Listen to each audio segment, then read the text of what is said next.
Dieu, quand il crée l'homme, le premier métier, le premier ordre qu'il donne à l'homme, c'est de cultiver la terre et d'en prendre soin.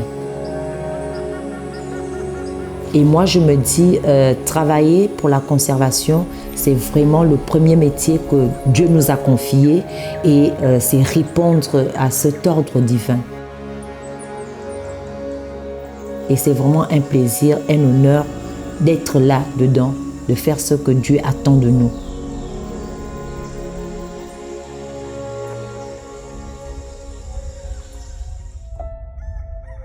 Je suis Andrea Minkwe, épouse Bion, gestionnaire à l'Arboretum Raponda Walker. Mon contact avec la nature a vraiment été une source de guérison et je me suis dit que la nature m'a fait du bien et en retour, elle mérite que je prenne soin d'elle.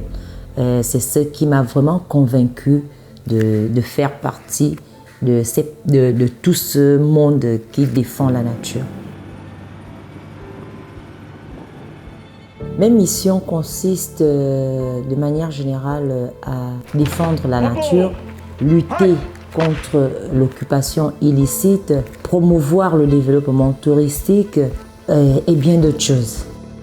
Quand j'entends Gabon, je vois premièrement la nature. Je vois la forêt, les eaux, tout ce que la forêt contient. Mais quand j'entends aussi Gabon, je vois le paradoxe. Le paradoxe entre cette merveilleuse nature et celles qui veulent la détruire. Je l'aime pour tout ce qu'il est, pour son côté... en fait, l'arboretum, c'est un charme. C'est un milieu très, très charmant. Quand on y est, on a envie de rester là. Ce bloc forestier est très, très important parce que c'est une barrière naturelle. Contre les vents marins, déjà, cette bande côtière joue un rôle très important pour nous, les populations. Si la nature était seule, ni les animaux, ni les forêts ne seraient détruites. Pourquoi? Parce que lorsque il y a exploitation, il y a des routes qui sont créées, les écosystèmes qui sont détruits, il y a vraiment le sol qui est même impacté. Donc, tout cela, ça fait quoi? Ça tue la vie animale. Pour que nos forêts continuent à exister, il faut que la vie animale existe.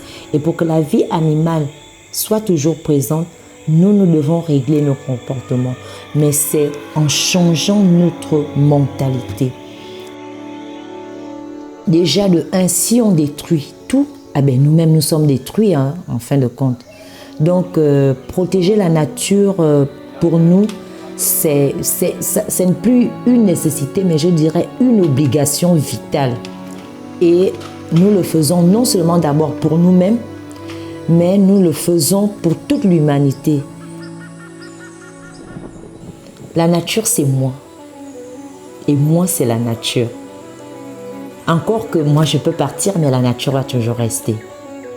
Donc, comment je me sens entourée de toute cette nature? C'est tout simplement, on dirait, comme un poisson dans l'eau ou bien comme un oiseau dans l'air. C'est-à-dire, je suis liée à cette nature. Voilà pourquoi moi, dans mes missions, je m'évertue, que ce soit des personnes en groupe ou bien quand je prends des personnes viennent vers moi de manière individuelle, je ne manque pas de sensibiliser, d'attirer l'attention sur la protection de cette terre protégée.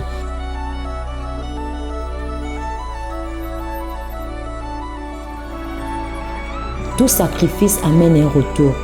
Nous pensons que nous sacrifier aujourd'hui pour la conservation, c'est pour que cet héritage demeure et pour que ceux qui viendront après nous comprennent que les hommes et les femmes se sont sacrifiés pour que cette forêt soit là. Nous, à notre tour, nous devons faire la même chose.